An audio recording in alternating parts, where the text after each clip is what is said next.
Nui Surf Lifesaving Club has been entrusted by the local iwi to be guardians up Moau. For lifeguards, keeping people safe on the mountain is part of their job as kaitiaki, while also respecting the tapu of Moau. It's a role that often keeps them very busy. We actually get quite a lot of calls up Mole. We get a few heat strokes. The odd chest pain, heart attack, someone's had a fall. Each day just varies from like a rolled ankle to a possible spinal, so you never know what's around the corner. We had a climber who fell on the northern face, and getting them out was a bit of a hassle and a bit of a challenge. Firstly, you've got to navigate where they are. Once you find them and locate them, it's about getting them down safely and in the best possible conditions. And one person that knows Moau like the back of his hand is Senior Patrol Captain KJ. It's like, no. I was like, oh, Here it is. okay, yeah. Trouble's coming. Always a bit of humour when GDC's around. KJ has been a guard here for over 54 years, and during that time, he's gained himself an unfortunate nickname. No, that's my friend over there behind us that gave me that nickname. So that's Sir Lord KJ, the shit magnet. When he's around, usually something happens. KJ, he's a legend, he really is, but if you get a name like Captain Ship Magnet, you know things are going to go down when he turns up. I don't say it's a sixth sense, but I have a feeling quite often when things are going to go wrong. If he's called out, get prepared for stuff to go down, because it usually happens on his watch. It's been quiet, see, so it's you know, the rumours are not true. It might have started quiet, but the warm, sunny weather has brought more and more people to the beach. Super hot today, but it's awesome. A little bit too warm today. About 27, I think. I'm super hot. Just working on my tan, loving the sunshine. With the temperatures forecast to hit 30 degrees and high numbers of holidaymakers, guards will have to be on their A-game. And to top it off, who's on duty? The guard with the unfortunate nickname. I got here about 9 just to have a quick look at the beach and figure out what we're going to do for the day. And then the action started.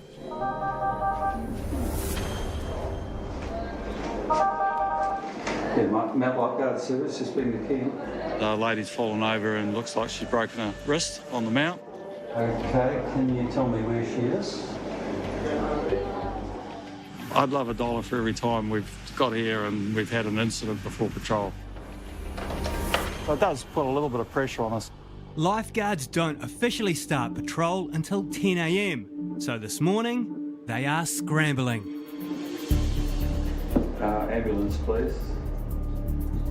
KJ calls for an ambulance, then sends 2 guards in the buggy to bring the patient to the first aid room, and only just has time to put his uniform on when a guard is alerted to a second incident. Between the stone stairs and those stairs coming up. No, up top of the stone stairs. Yep. Volunteer Patrol Captain Julia has been told of another person in need of assistance. And then right up to the next gate, Yep. which is probably about there. Yep. It's not looking too good. Okay. I've asked someone to get us some water, but Okay. she might need a hand. All right. Friends supporting her down. Yeah, I'll just call the tower. Thanks for that. Answer that. Hello, Mount Tower, Michelle speaking. Members of the public have come up to me saying that there's a lady who has heat stroke, maybe heat exhaustion, making her way down from bottom of the stairs. Bottom of the stairs, yeah, okay. He said she's not looking great. If the woman is suffering from heat stroke, they need to reach her fast. Left untreated, heat stroke can permanently damage your vital organs and even be fatal. How far up is she? She's, I think, early stairs, from what Julia has told me. Early stairs, so we need to go to the lighthouse, okay. Yeah. KJ's lived up to his name. 2 incidents within about 10 minutes. Probably take the bike. Yeah, I'll take the bike. Okay. Here we go again. Heading up to rescue the woman are volunteer guards Michelle and Deb. We'll go and find her. It's not even 10 a.m. yet, and temperatures are soaring. Mule is one of those places that no 2 days are the same. If you walk up at once, you might have a nice easterly breeze, but if you've got a northerly, as soon as you're on this face and you go up the steep steps, it's humid, it's hot, and you get no breeze and you get no rest from that heat. And the guards are definitely beginning to feel the heat. They took off, and probably within about 5 minutes of that, one of the other guards came to me and said, look, there's a lady who's collapsed on the Waikareiri track. KJ. KJ is certainly living up to his reputation. He's been on duty for less than an hour, and now there's a third incident.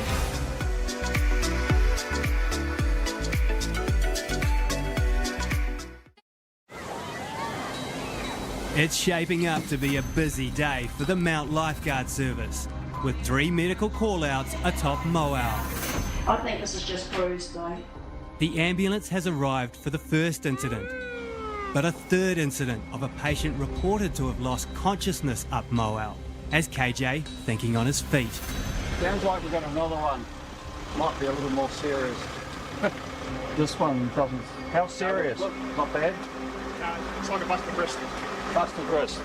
We've got a busted wrist, and then we've got some that's collapsed. So do you want one of you guys to come with me and I'll take you up? It's right up by the bridge.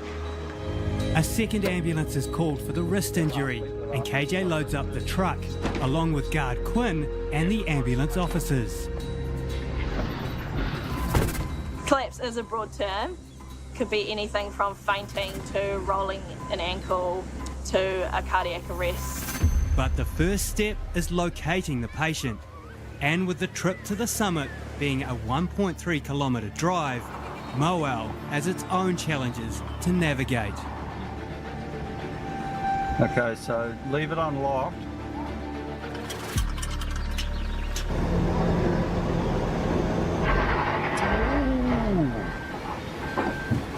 Yeah, I think you're going to make that. Just well done. It's quite a treacherous track up there, and people don't know that it can be pretty hard to get to them if they're in certain spots. So it is a challenge getting up there, and we kind of face different things each day depending where they are. The steep gravel roads are only accessible by lifeguards due to the sacred nature of Mule. On the other side of the mountain, volunteer patrol captain Julia is trying to locate patient number 2, reported by members of the public to be suffering from heat exhaustion. Have you guys seen anyone struggling to get back down? No. No? You potentially have a person who's struggling to get down from heat exhaustion. She's beginning to wonder if her call-out has been a false alarm. Volunteer guards Michelle and Deb arrive in the buggy to assist Julia with her search. If you guys just go up and check, so just ask a couple of people and they don't seem to take it. Okay, so we're not sure. Yeah, maybe just have a look. Okay. It's such a hot day. It's actually a deceivingly hard walk. As a patrol captain, Julia is a senior member of the club. Her 10 seasons of experience and a day job as a radiographer makes her an asset to the team. The first injury of the day is being seen by the second ambulance, but there are still 2 patients up Mule, reported to be in need of treatment. Grand Central Station. Yeah, a lot of people up here today. KJ is still making his way up Mule towards the third incident, the collapsed woman. With no further information on her status, it could be a case of heat exhaustion or something more dangerous, like a cardiac event. When it's a busy day in peak summer and a lot of people walking up, you're trying to get a truck up and down the mountain. It's really difficult because you've got so many people where there's only limited space. Right, this is where we walk. KJ was told the patient was near the bridge, which is a 200-metre descent from where they've left the vehicle. With no further update on the patient's status, it's a tense walk. We had a very brief description of roughly where the person was, and that's it. And that's quite often all we get. It's a nervous wait for the tower guards too. Because he said she was on the track somewhere. Yeah. So he must have travelled around there to get to there. Yeah. He's up the top, and then he's walked down to... Oh, yeah. Can you get through here? They can't get through here? No. So he must have walked in behind you. I really did not know whether she was conscious or unconscious. All of the information I had was that she had passed out. If it's a cardiac event, every minute counts.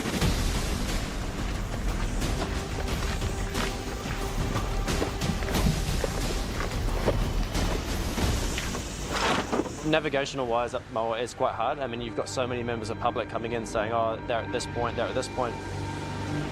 and you don't have any idea where that is. On the northern side of the mountain, Julia also doesn't know where her patient is. They said it like that gate, so maybe they're already down. Yeah. Stop there and have a look down, but I think, yeah. No, negative. Julia and her team have fully searched the area and had no further reports from members of the public.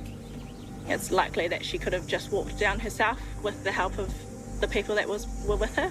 The guards head back down, happy that the patient was not in any need of medical assistance. Heat stroke's a classic, like it comes out of nowhere. You'll think you're fine 1 minute and then you'll feel just exhausted and you can potentially collapse. For the guards and medics carrying heavy equipment, it's tough going. And the temperature is approaching 30 degrees. But finally, they reach the patient.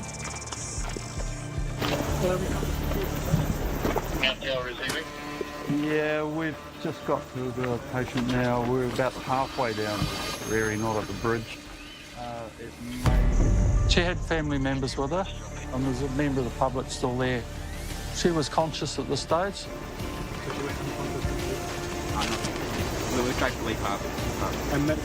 A member of the public, Mike, who has been assisting the woman, is relieved help is finally here. She was leaned against a rock, her eyes were rolled up in the back of her head. She'd clearly fainted and yeah, she was in serious trouble.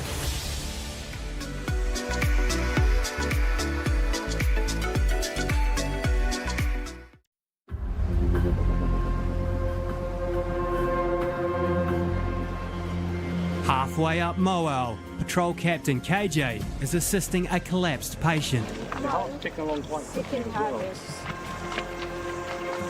The cause of the patient's collapse is still unknown. So, because our blood pressure is quite low, yeah, we're going to lie down and take it down. The lady in question was a lot further down the track than what we anticipated. Which means KJ's ute, back up the hill, is not in the best place for transporting the patient. So KJ radios for backup. I suspect it'll be easier to take it down to the lighthouse rather than go back up. And then we can load her on board 3-seater over. Copy that. It's been a busy day up the mountain for Julia. Pretty chaotic start to the day, isn't it? Yeah. 3 call-outs. We're just about to start bringing it down the stretcher to the lighthouse over. The buggy can only go so far. It's going to be a treacherous walk for the team on sometimes steep and slippery tracks.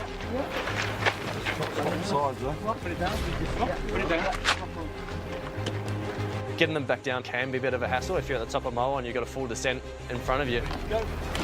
It's making sure that they're as stable and as comfortable as they can, because any big knock and big bump could actually be quite detrimental to the patient as well. So they had stretchered her down with the paramedics, and we just start preparing the Can-Am to transport her down.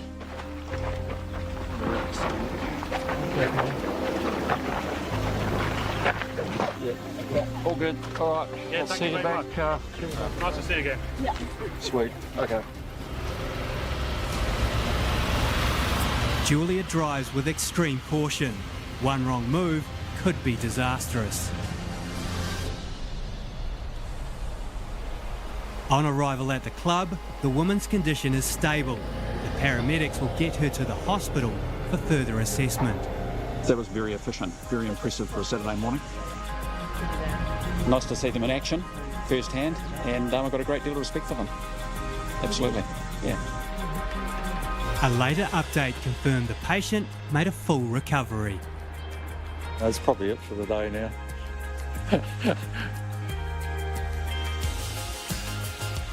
Just another day. Just another day at the office, yeah. Just another day, but not one that's going to get KJ rid of that notorious nickname anytime soon.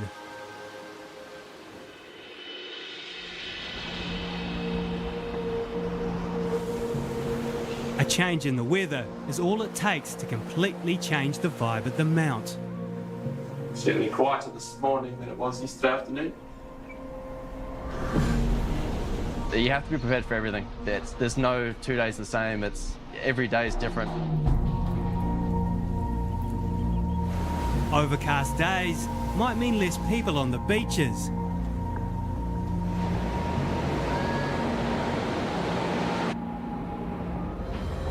But guards know it's on days like these that they need to be even more prepared for the unexpected.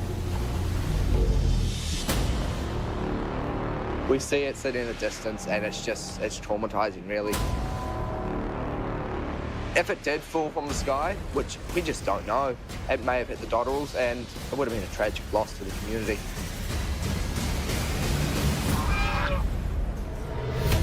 It was mysterious, it just sort of popped up.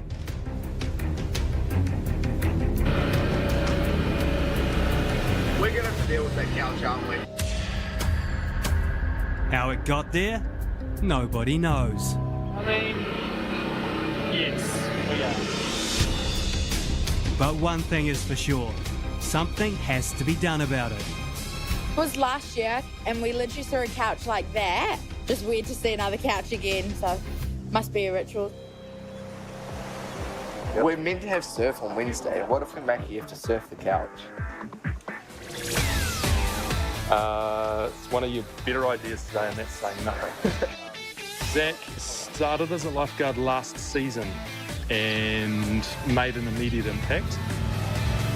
The banter and I guess the relationship has grown between us. I guess on my patrol, I like to slowly build their confidence. Which way are we going? Length or width? It was pretty apparent early on that I didn't really need to do that with Zach. His confidence levels were at an appropriate level. Without delegation, Zach's going to do it from here. So, away you go, Zach. I've known Jamie since I've been a start of a lifeguard. We have a great banter between us. We give each other a lot of... but it's all in good fun. I'm pretty sure we'll get a nomination for this. I'm not sure if it's going to be Rescue of the Year. Just work. For the love of God. I'm also not sure if it's going to be Tie Down of the Year, looking at this. Work. Done a magnificent job. Thank you. Speed it up. Your approval means everything to me.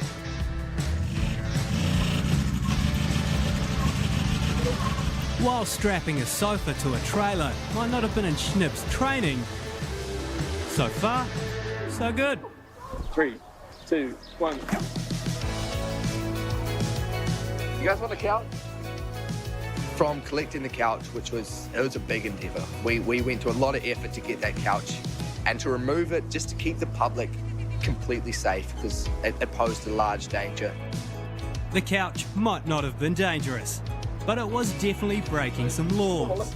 Illegal dumping can incur fines of up to $400. Someone's much-loved couch. It's been just poorly abandoned. It's a sad day to see, and I reckon we light it on fire. I don't think it's a good idea. Maybe just a reminder to the public that, you know, if you've got any old used furniture, the Salvation Army, local Waipuna Hospice are great options for used furniture, and the surf environment is, you know, probably a distant third choice. Next time on Bay Patrol. We have a stand-up paddleboarder out the back of leisure that looks like he's struggling. Lifeguards hit the surf. Lifeguarding's not all fun and games. And then Definitely have the best office in the world. I'm out there having a good time on the beach, and we keep people safe at the same time. with over 3 kilometres of beach to patrol, the guards have their work cut out for them, keeping an eye on all the swimmers. So part of the guard's job is to regularly roam the beach in the buggy. Don't need any lights or anything by any chance. I think I've just rolled my ankle and rolling up quite a bit. We roam down to Tay Street, turn around and come back.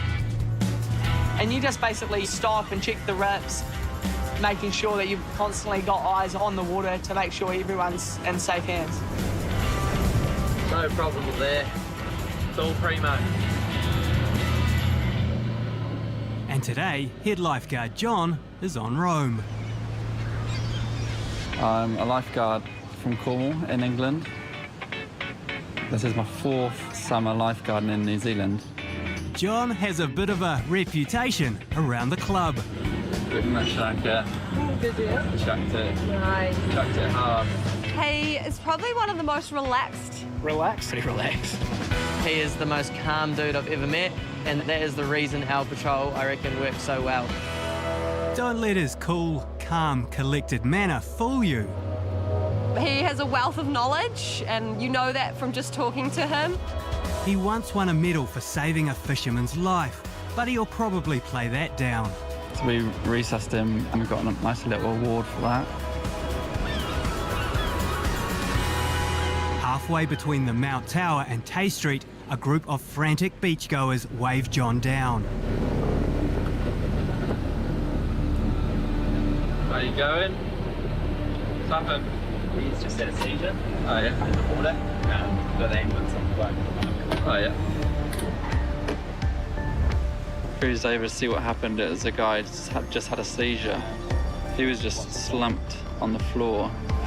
Seizures have their own dangers, but having one in the water can be fatal. John's roam has come past just at the right time.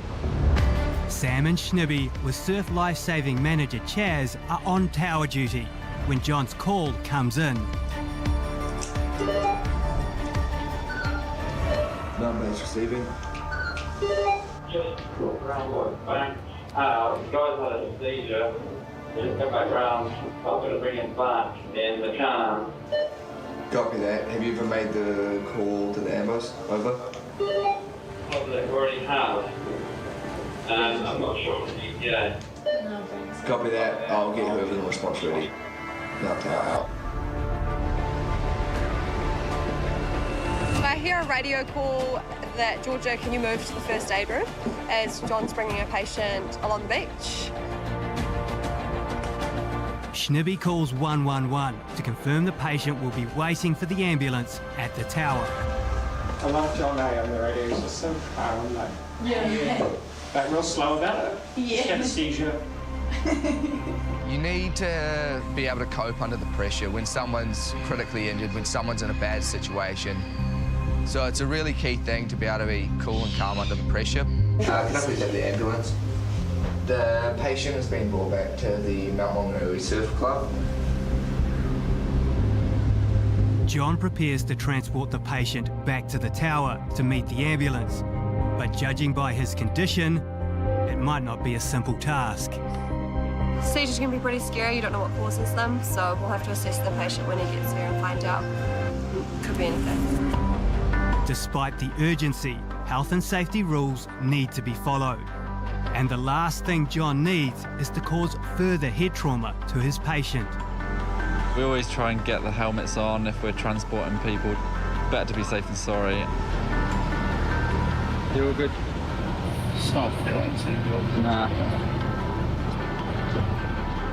A seizure essentially is the nerves in your brain, they're like disrupted and something's just not quite firing right, and from there your body's kind of freaking out a little bit. With the patient and his son strapped in, Hold on for me. Put your seatbelts on. John starts the 1 kilometre journey back down the beach. There's not really much you can do for someone who's having a seizure. It's simply just getting them in a safe kind of spot, letting them do their thing. And then when they start to come out of it, making sure they're not kind of freaking out. Because they can come out of these super disorientated, not sure what's going on, what's just occurred.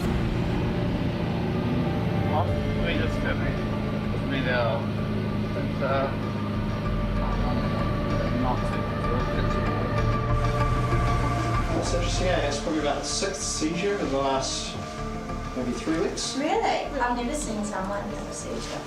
And what can happen in a really bad seizure? They can't die, can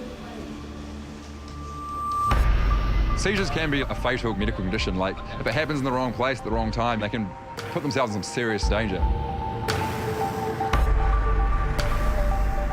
It's interesting that it's taking a while for him to get back here.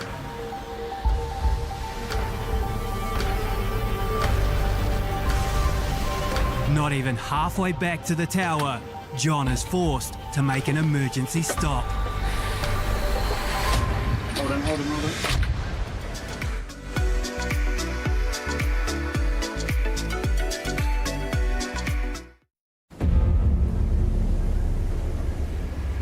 Head lifeguard John is attempting to transport a seizure patient to an ambulance for urgent medical attention. Hold on. But the patient is disoriented and John has been forced to stop. It's interesting that it's taking a while for him to get back here.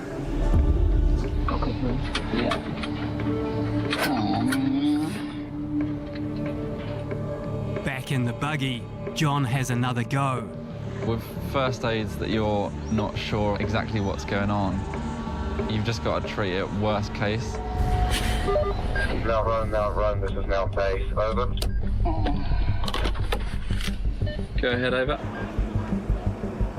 I've just spoken with the ambos. And they're coming to the club, over. Roger, copy. Just getting him back now. Copy that, we'll see you soon. Mount base out. Hold on, Ed. Hold on to this.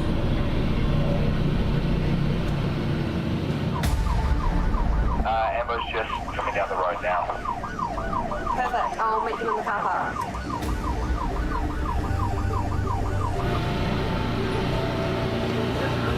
Hold on to them. Ambo's just up here.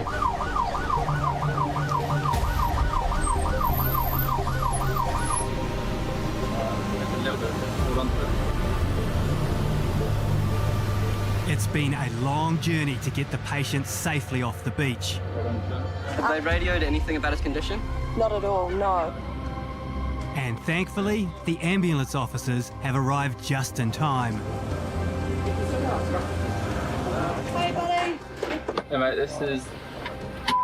He's had a seizure, he's got a bit of a history of it. This is his son. The patient's leaning forward and not looking in a great state at all. Do you feel all right on your feet? No. Not really? You got 2 strong ones?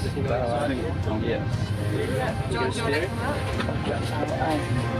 But he doesn't get far before he's sick again. It's still unknown what is causing the patient's problems. And it's vital that the patient is properly assessed by an ambulance officer. Has he experienced anything like this before? Previously, he had to go to hospital. Yeah. And do you know what the hospital said? They said he had a 3-centimetre brain bleed. Oh, okay. The concern I had was the medical history I found out from the son. The new information is a big concern to the ambulance officers as well. And they move to get the patient to the ambulance as quick as possible. Just go slow, mate. Go slow. Take it slow. He's in the best hands. I'm going to make sure that he's fully checked out so that he's okay. His son did an amazing job. He had the seizure in the water, which could potentially have blocked his airway. He could have been face down, but the son made sure he was rolled over, head facing up, and held on to him. That's pretty brave for a 15-year-old. A seizure can be really scary. Good. So we're going to take up to hospital. Okay. Right. So this thing is... Taylor is a real friendly guy, but he's just They get so confused after seizure like that. My hopes are that whatever he's experienced, he makes a speedy recovery and that he is okay. Yeah, that's in the best hands now. After receiving treatment at hospital, the patient has thankfully gone on to make a full recovery. Where are you meant to be? Where are you meant to be? Water patrol. And once again, the captain of Chill kept his cool under pressure. Water patrol. I think I meant to be on flag 16 minutes ago. Yeah, I think I owe them something. All right, good luck. Sweet, later.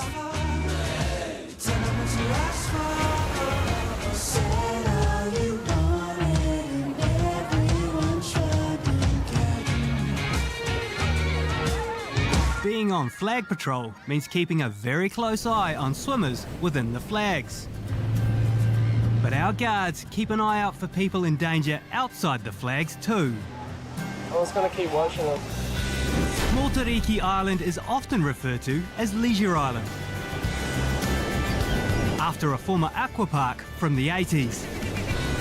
Accessible by a land bridge, the island is popular with walkers and nature lovers. So at the end there is the most dangerous rock jump you can do in the mount. And then just to the right of that on the southern side, you've actually got the blowhole. But it's often swimmers who underestimate the conditions and overestimate their abilities that cause the most stress for our lifeguards. It's a little bit tricky getting up because you have a few little coral rocks that you have to negotiate over, and if you scrape yourself on those, you'll know about it for sure. They're pretty sharp. Taris and Tessa have just spotted some swimmers off Motariki Island that look like they might be in a dangerous spot on the rocks. Do you reckon he's all good? Yeah, right. I'm not sure, right? It looks like he's getting pummeled a little bit by that surf. Yeah, there's a bit of a set coming through now as well. Maybe a radio tower. Mount Towers, Mount Flags over. Yeah, go ahead. You see those people jumping off the rocks along Leisure? There's a guy there and he's getting washed up against the rocks. So someone have a quick look through the binos. Yeah, roger that. I was actually just looking at those guys. But what these guys don't know, the jump is the easy part. Getting back onto land is where they could find themselves in danger. Yeah. One of them's jumping up now. If they mistime the jump, they could get washed over the rocks, or even worse, get sucked out by the permanent rip. Kind of looks like he's getting hammered.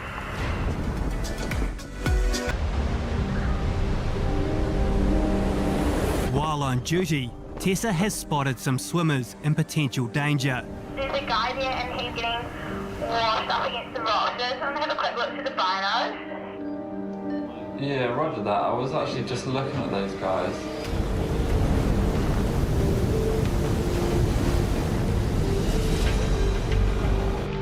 Kind of looks like he's getting hammered. Not sure if he's all good because everyone else seems to be pretty chill out there, but maybe if you could just keep an eye on him. Over. There's two of them in the water trying to get up, but it looks like they're struggling a little bit. These guys off Motariki Island probably have no idea how many sets of eyes are on their every move. In the event, they need assistance. Oh yeah, I can see he's just getting helped up now. Is it? Someone on the rocks.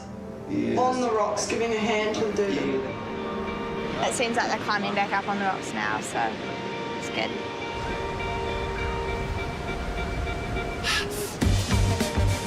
A few minutes later, the rock jumpers in question make their way along the beach, with a few scrapes and perhaps a bit of bruising to their egos.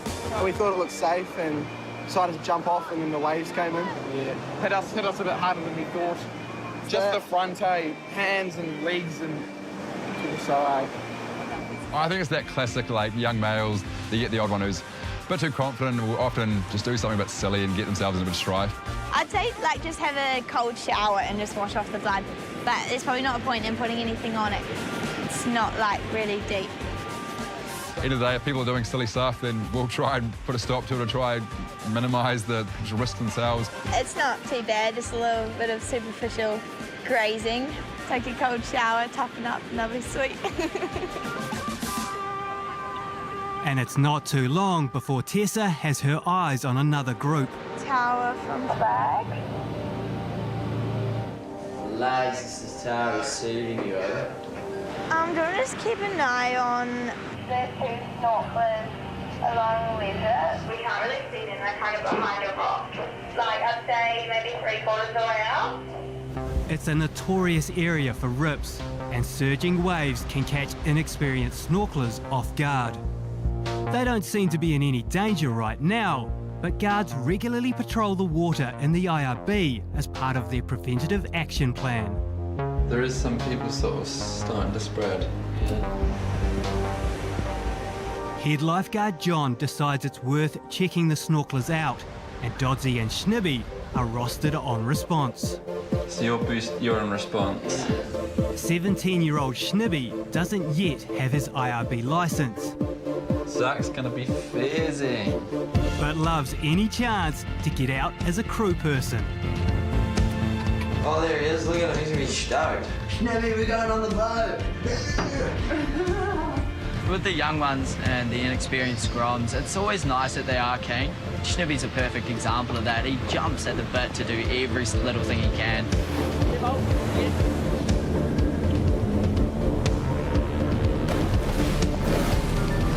I'm massive on getting the guys out there in the IRBs, and like if something is possibly kicking off, get out there early, try take a stop to it before a possible rescue occurs.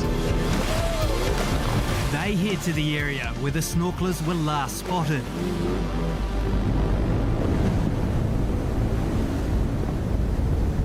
Big swell comes through and you get smashed against those rocks. You can get some pretty gnarly injuries from that. There's also some real dangerous rips that just hang around right by the edge of Leisure Island. The escalator is a permanent rip and an area that often gets swimmers in trouble. We never even had a look. They were just three blokes and they seemed happy as. Yeah, no, those boys are A-OK over. If they get out to the guy and someone's perfectly fine, then end of the day, something like that can be like a bit of a win. You can get out there, practice your skills, practice launching, practice coming in. With the snorkelers safe, Dodzy decides to make the most of the training opportunity. The IRB drivers have multiple courses to complete. They must log 10 hours of training before they can pass their driver's award. And every bit of experience helps. It can be super challenging, like to pass your driver's award, you have to do it in 6-foot+ surf, which is like well overhead and really puts you through your paces so you know what to do should you be in a situation having to rescue with someone. We're pushing it hard.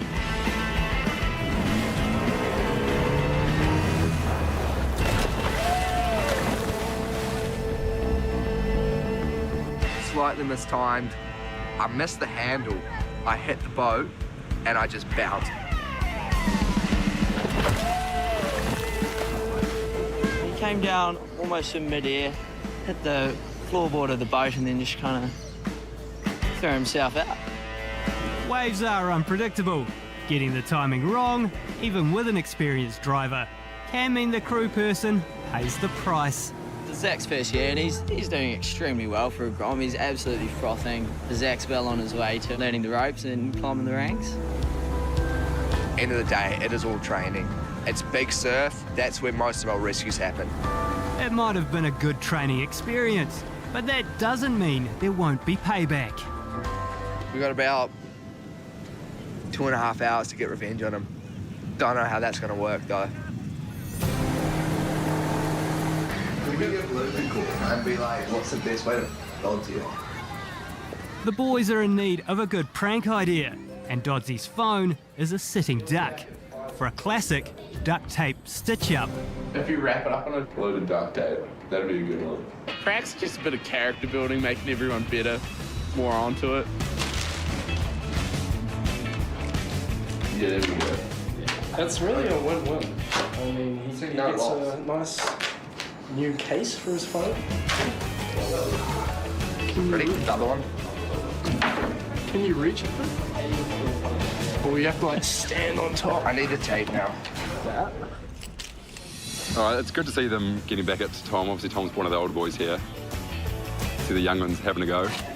Nothing wrong with a little treasure hunt. There we go. Dozzie's cheerleaders have been stuck. Really need to check your phone. I've sent you a couple of messages. Oh, all right. Get out there. Come on. Hey, boys. Go on, mate. Right, first and foremost, where's my cell phone? Because I'm in trouble, apparently. I was trying to get hold of you, I remember. Yeah. That's my cell phone. Where's it gone? I left it here. Nah, bro, I swear I left it in here.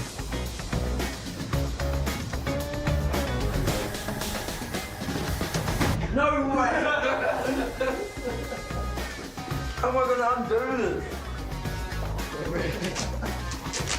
How much did you guys actually use, bro? It was mainly Zach.